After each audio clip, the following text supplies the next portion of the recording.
ایک دن دونوں بھائی ٹیوشن سے واپس آ رہے تھے کہ ایک بزرگ جو عمر میں کافی بڑا تھا لکڑیوں کی بڑی سی گٹھڑی سر پر اٹھا کر لے جا رہا تھا۔ وزن اس کی طاقت سے زیادہ تھا۔ ایسے محسوس ہو رہا تھا کہ وہ ابھی گر جائے گا۔ اصغر نے جب یہ دیکھا تو بھاگا اس بزرگ کے پاس گیا اور کہا، بابا جی یہ لکڑیوں کا گٹھڑا مجھے دے دیجئے، اور ساتھ ساتھ یہ بھی بتایا کہ یہ کہاں رکھنا ہے۔ بزرگ نے اصغر کو جب دیکھا تو کہا، بیٹا کیوں مجھے شرمندہ کر رہے ہو؟ آپ حاجی صاحب کے بیٹے ہو، آپ بڑے آدمی کی اولاد ہو، میں خود اٹھا لوں گا، آپ ایسا مت کریں۔ لیکن اصغر بضد رہا کہ نہیں، آپ سے یہ وزن نہیں اٹھایا جا رہا، میں دیکھ رہا ہوں، یہ کام کر کے مجھے ثواب کمانے کا موقع دیجیے۔ یہ کہہ کر اصغر نے بزرگ سے وہ لکڑیوں کی گٹھڑی لی اور اپنے سر پر رکھ لی۔ اس کے بھائی اکبر نے جب یہ دیکھا تو ہنسنے لگا اور کہا، شاباش، ابھی سے ٹریننگ لے لو، آدمی جیسا ہوتا ہے ویسے ہی کام پسند کرتا ہے، تم بڑے ہو کر مزدور ہی بنو گے، اس لیے مزدوروں والے کام تجھے پسند ہیں۔ نالائق ان پڑھ گوار ایسے ہی گلیوں میں سر پر وزن اٹھا کر پھرے گا۔ اس نے بھائی کو کوئی جواب نہ دیا اور وہ گٹھڑی اٹھا کر چلتا گیا۔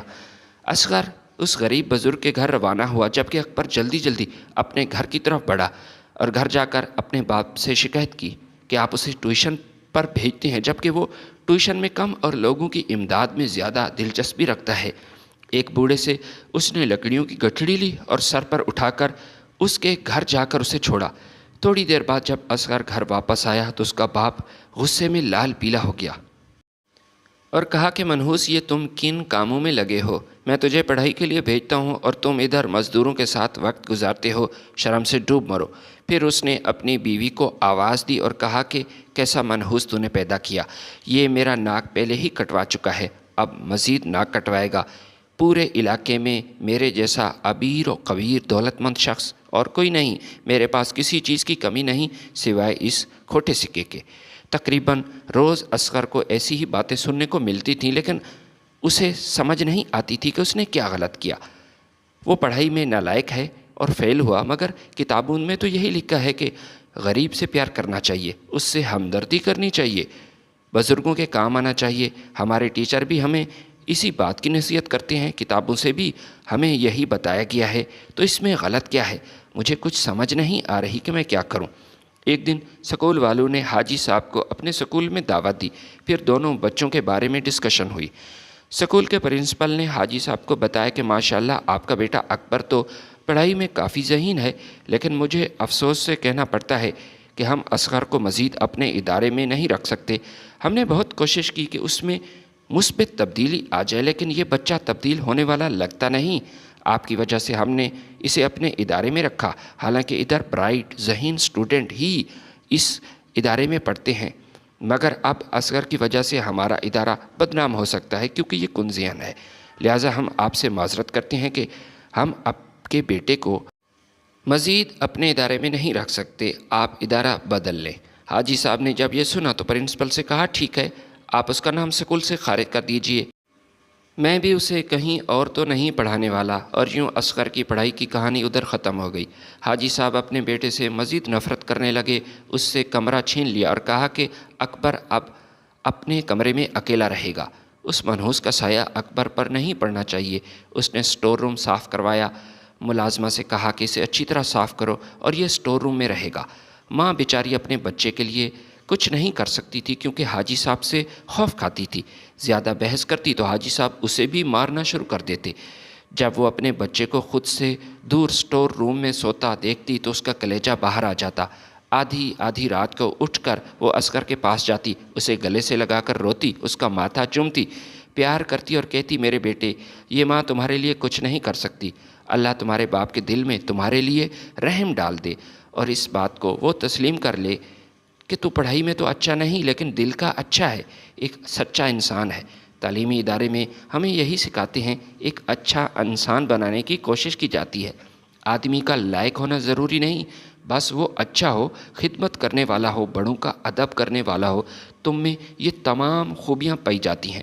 ماں کے منہ سے جب اس نے یہ الفاظ سنے تو خوش ہوا، اس سے پہلے اس نے ایسی خوشی کبھی محسوس نہیں کی تھی۔ اکبر صبح اسکول جانے لگا تو اس نے دیکھا کہ اصغر اسٹور روم میں بیٹھا ہے۔ اکبر مسکرا کر اپنے بھائی سے کہنے لگا کہ تمہارے منہ میں زبان نہیں، ابا غصے میں تھے تو تو بھی کچھ بول لیتا، ابا سے معافی مانگ لیتا، لیکن تمہارے منہ میں تو زبان نہیں، تم گونگے ہو کیا؟ چپ چاپ بس کھڑے رہتے ہو، سب کچھ سنتے رہتے ہو۔ یہ سن کر اصغر نے کہا، نہیں، میں نے کتابوں میں یہی پڑھا ہے کہ اپنے بڑوں کے سامنے اف تک نہیں کہنی۔ بس ابا نے جو میرے لیے سوچا ہے مجھے دل سے منظور ہے، میں کبھی ابا کے سامنے اف نہیں کہوں گا۔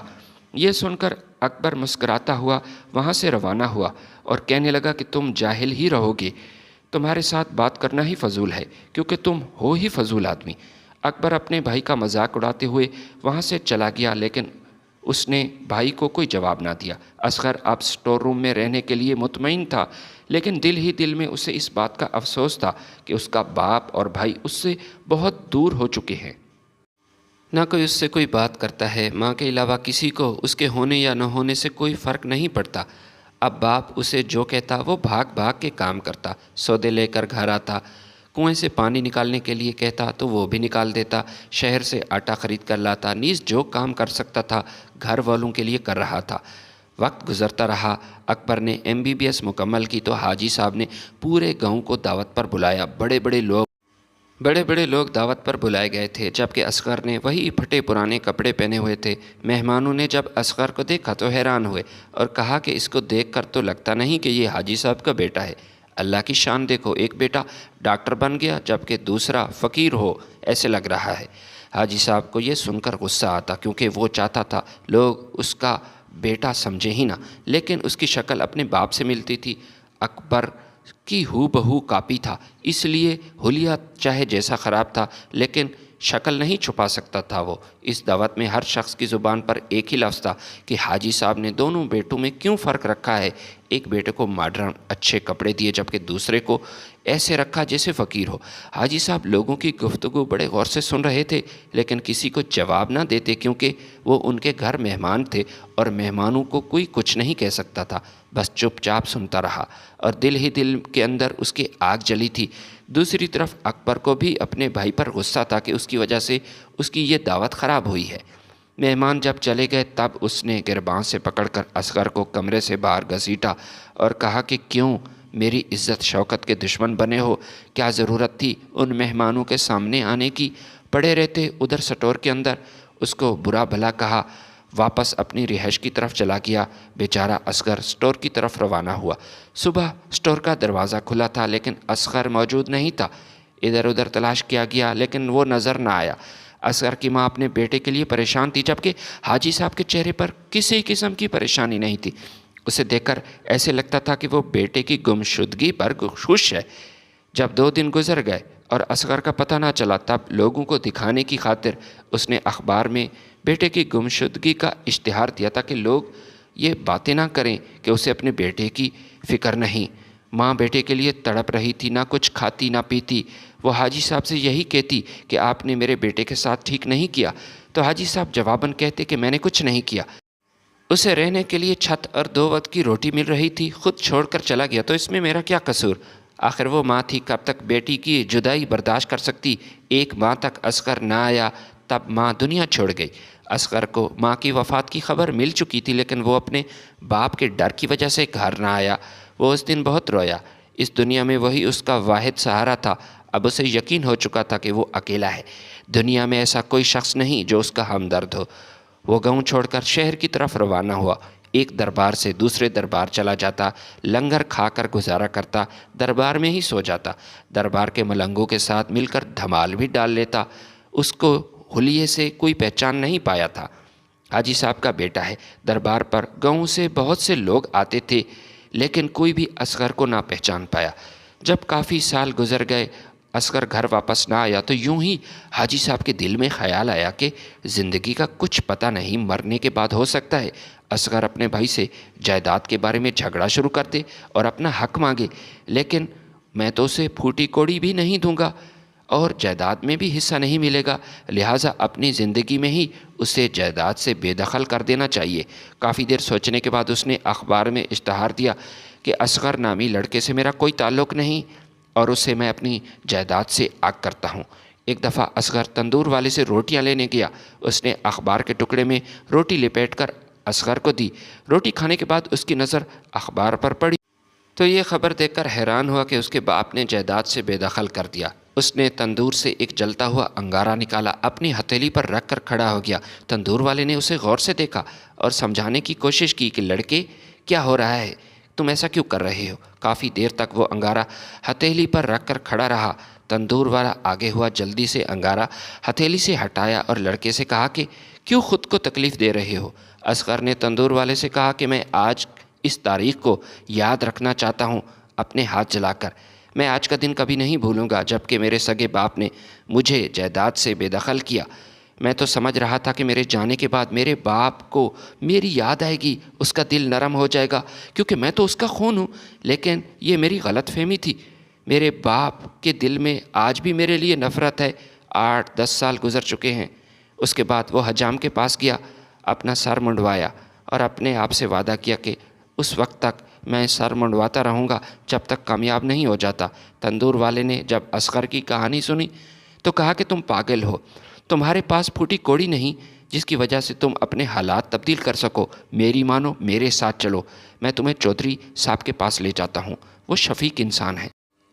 جب تم اسے اپنی کہانی سناؤ گے تب وہ تمہاری مدد کرے گا اور اپنے پاس ملازمت پر رکھ لے گا۔ تندور والے کے مشورے پر اصغر اس کے ساتھ گیا۔ تندور والے نے چودھری صاحب سے اصغر کو ملوایا اور اس کے بعد اصغر کی ساری کہانی سنی۔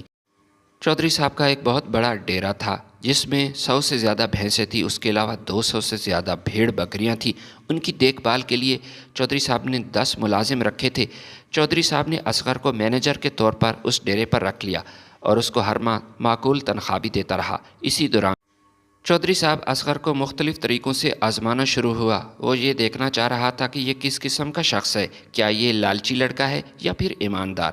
مگر ہر طرح کی آزمائش کے بعد وہ اس نتیجے پر پہنچا کہ اصغر ایک ایماندار سچا لڑکا ہے جو کسی قسم کی بے ایمانی نہیں کر سکتا۔ آہستہ آہستہ چودھری صاحب نے اپنے تمام معاملات اصغر کے حوالے کیے۔ دوسری طرف اکبر جب برطانیہ سے واپس آیا تو اس کی شادی امیر گھر میں ہوئی۔ حاجی صاحب نے اپنی 2 فیکٹریاں اکبر کے نام کر دیں۔ جس عورت سے اکبر کی شادی ہوئی بدقسمتی سے ایسی لڑکی تھی جو اپنے شوہر کے کان باپ کے خلاف بھرنے لگی۔ جب بھی اکبر اپنے باپ کے ساتھ گفتگو میں مصروف ہوتا تو وہ فوراً بلا لیتی۔ اکبر کا یہ رویہ اپنے باپ سے بدلتا گیا، حتیٰ کہ حاجی صاحب نے خود محسوس کیا۔ پھر ایک ایسا وقت بھی آیا جب اکبر نے اپنے باپ کو گھر سے ہی نکال دیا۔ در در کی ٹھوکریں کھاتا ہوا آخر قسمت حاجی صاحب کو اس ڈیرے میں لائی جہاں اصغر کام کرتا تھا، جہاں وہ ملازموں کی دیکھ بھال کرتا۔ اصغر نے اپنے باپ کو اس حالت میں دیکھا کہ وہ بھینسوں کو چارہ ڈال رہے ہیں۔ اصغر ڈیرے میں ایک بڑی سی گاڑی میں آیا اور جب حاجی صاحب کی نظر بیٹے پر پڑی تو دنگ رہ گیا۔ اصغر جلدی سے اپنے باپ کی طرف بھاگا۔ منشی سے کہا کہ کس کی جرت ہوئی جو میرے باپ سے کام کروائے؟ منشی نے کہا صاحب مجھے نہیں معلوم تھا کہ یہ آپ کے والد ہیں، در در کی ڈھوکریں کھا رہے تھے تو میں نے کام پر رکھ لیا۔ اصغر نے حاجی صاحب کے منہ ہاتھ دھلائے، اس کے بعد نئے کپڑے پہننے کو دیے، گاڑی میں بٹھایا اور گھر لے گیا۔ ایک شاندار حویلی تھی، گھر کے اندر 4 سالہ بچہ کھیل رہا تھا۔ اصغر کی ایمانداری کو دیکھتے ہوئے چودھری صاحب نے اپنی اکلوتی بیٹی کی شادی اصغر کے ساتھ کر دی اور اپنی تمام جائیداد بھی اس کے حوالے کی۔ حاجی صاحب نے اصغر سے معافی مانگی کہ بیٹا مجھے معاف کر دے، میں نے تمہارے ساتھ زیادتی کی، اپنے گناہ گار باپ کو معاف کرو ورنہ میرا اللہ مجھے معاف نہیں کرے گا۔ اصغر نے اپنے باپ کے ہاتھوں کو چومنا شروع کیا اور کہا کہ ابا جان، آپ کے لیے اس وقت بھی میرے دل میں عزت احترام تھا، آج بھی موجود ہے۔ رات کو حاجی صاحب گھر کی چھت پر سوئے یہی سوچ رہے تھے کہ میں نے اصلی ہیرو کو تو کھو دیا تھا اور ایک کھوٹے سکے کو گھر کی زینت بنا لیا تھا۔